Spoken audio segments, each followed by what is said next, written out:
Hi, my name's Andre. In our English lessons up to this point, we've been looking at argument and discussion quite closely. But our focus has been really on the vocabulary of that argument as well as logical progression. There is though one more thing at which we have to look. This is the concept and the question of the style of our argument. In this area, one of the most important things we will focus on today is narrative voice and perspective. Let's define it.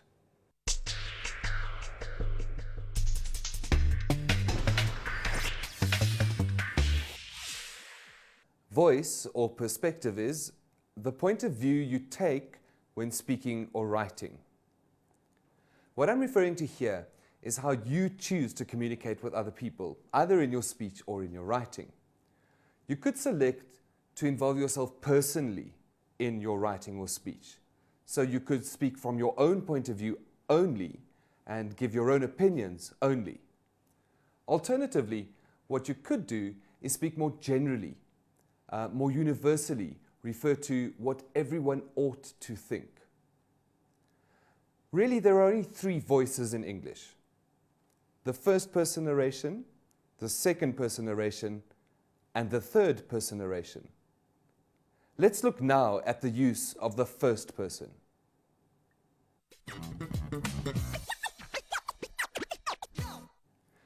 The first person narrative voice is used when you want to create a sense of your being personally involved in what you're saying. So your own opinion is used. You're adding your personal feelings to what is being said. The perspective is useful then when you're writing or speaking about your own experiences or your own emotions. But the first person is not really effective when you're trying to persuade someone that you're right. What we're trying to do when we're arguing or discussing is to take ourselves away from a personal opinion. Rather, we're trying to say generally and universally that this is right. So don't rely necessarily on just the first person to prove your point. So if you said, for example, "I think that we shouldn't go to war," it'll seem to your audience that there is no other reason for your argument other than your personal preference. That's not going to be very highly effective in trying to persuade someone else. Now let's look at an example of the second person voice.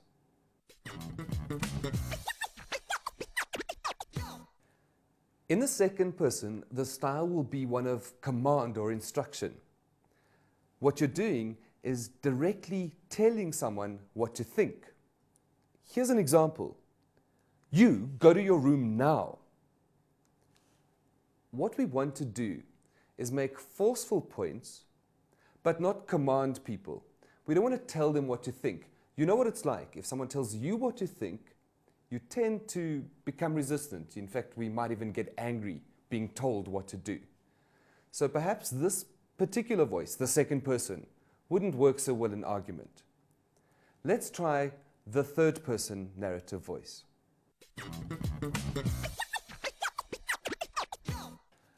The third person narrative voice works the best for argument. It helps you sound persuasive and clear and communicative. In fact, what it does for you is to make your opinion universal. It sounds, when you're using the third person, as if everyone's opinion is that, rather than just your own. So my advice clearly is, use the third person when arguing or discussing. Here's another example. Wars are caused by economics, not by politicians. Now, stated like this, whether you agree with this theory or not doesn't really matter. Remember when we spoke about fact and opinion? We said that, stated directly, a fact could very easily be mistaken for an opinion. And obviously here, this is one person's opinion. Not all of us agree that wars are caused by economies rather than by politicians. In fact, we like to think that wars are caused by politicians. What the writer has done for us, though, is use the third person and the present tense. So, our perception is not that this is an opinion. We don't connect person to it. Instead, we have a sense that this is a fact stated directly to us. So do you see that this third person universality, if you like, this idea that everyone is likely to believe this, comes through and strengthens our own points of view so that they sound, in the end, as if they are facts.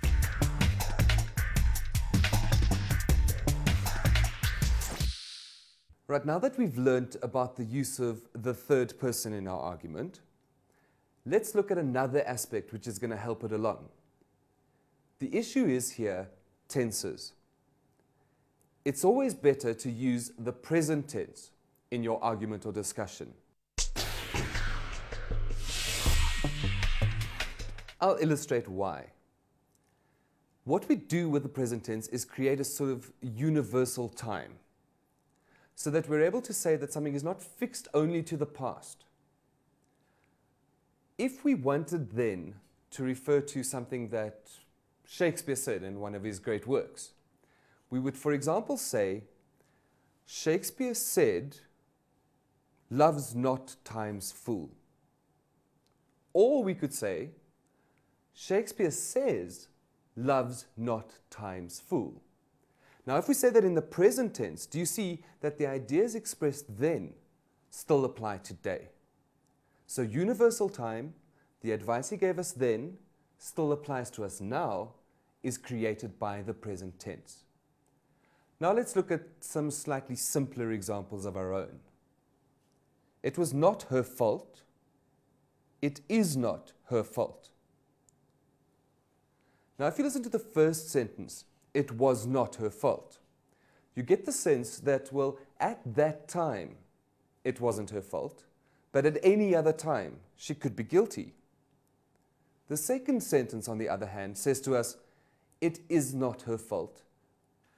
Our impression is that this woman cannot be guilty. She was not guilty in the past and will not be guilty in the future. So do you see that you've created a universal idea here? You've said that this woman, under no circumstance, at any time, can be guilty. I think it's clear now that what we must do is use the present tense and the third person in our argumentative and discursive writing. Let's look at a few examples of writing and try to point out why these issues work better in argumentative and discursive writing.